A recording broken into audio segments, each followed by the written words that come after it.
कर्नाटक में जीती कांग्रेस पर खुश बीजेपी क्यों? क्या हार में भी जीत का कोई संदेश छिपा है? मोदी के विकास मॉडल और योगी के बुलडोजर मॉडल पर कांग्रेस का कौन सा मॉडल भारी पड़ा? राहुल गांधी की भारत जोड़ो यात्रा या प्रियंका की तेलंगाना वाले भाषण ने कांग्रेस को जीत दिला दी। कर्नाटक में कांग्रेस ने जैसी जीत हासिल की है वो अकेले दम पर सरकार बना लेगी, लेकिन सवाल ये है कि बीजेपी इस जीत से खुश क्यों है? बीजेपी को इस हार में ऐसा क्या मिल गया है कि उसके कई नेताओं को अंदर ही अंदर खुशी होने लगी है? इस सवाल के जवाब पर हम आए उससे पहले सुनिए कर्नाटक में कांग्रेस की जीत कैसे हुई। पीएम मोदी ने कहा कि बजरंग दल को बैन करने का वादा कर कांग्रेस ने बजरंग बली का अपमान किया। सीएम बसवराज बोम्मई ने मुस्लिम आरक्षण छीनकर लिंगायत और वोकालिका समुदाय में बांट दिया। कर्नाटक बीजेपी ने अजान और हिजाब का मुद्दा उठाया, इससे 11% वोटर्स बीजेपी से नाराज हुए। कांग्रेस ने कहा हमारा स्टैंड क्लियर है, हम आंजनेय मंदिर बनवाएंगे लेकिन बजरंग दल नहीं चलेगा। कांग्रेस ने कहा हम सत्ता में आए तो आरक्षण वापस दिलवाएंगे, धर्म की सियासत में ये भेदभाव ठीक नहीं। कांग्रेस ने इन बड़े मुद्दों को बनाया, राहुल प्रियंका से ज्यादा स्थानीय नेताओं पर भरोसा जताया।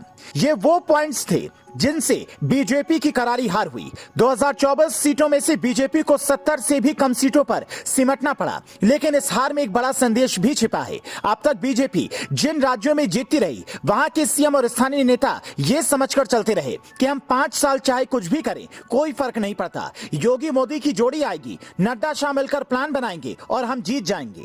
लेकिन कर्नाटक में हार के बाद उनका ये विचार बदलेगा। बीजेपी नेता इसलिए खुश होंगे लोकसभा चुनाव 2024 से पहले इस हार से यह पता चल गया है कि चुनाव में कौन सी गलतियां नहीं करनी है। धर्म के मुद्दे पर बीजेपी ज्यादा मजबूती से लड़ती है, यह वाला मिथक कांग्रेस ने इस जीत के साथ तोड़ दिया है।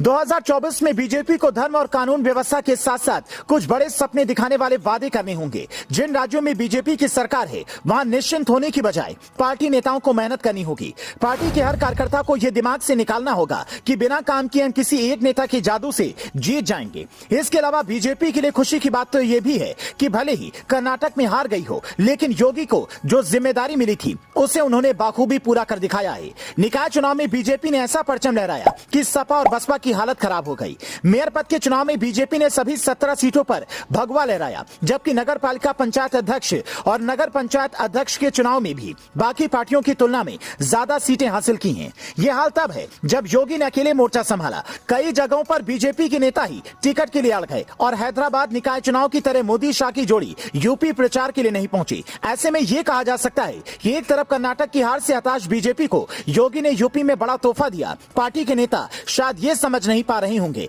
कि यूपी में ट्रिपल इंजन की सरकार की जीत का जश्न मनाए या कर्नाटक की सत्ता से दूर होने का मातम। आप बीजेपी को क्या सलाह देना चाहेंगे? कमेंट में बता सकते हैं। Bureau report, leading Bharat TV.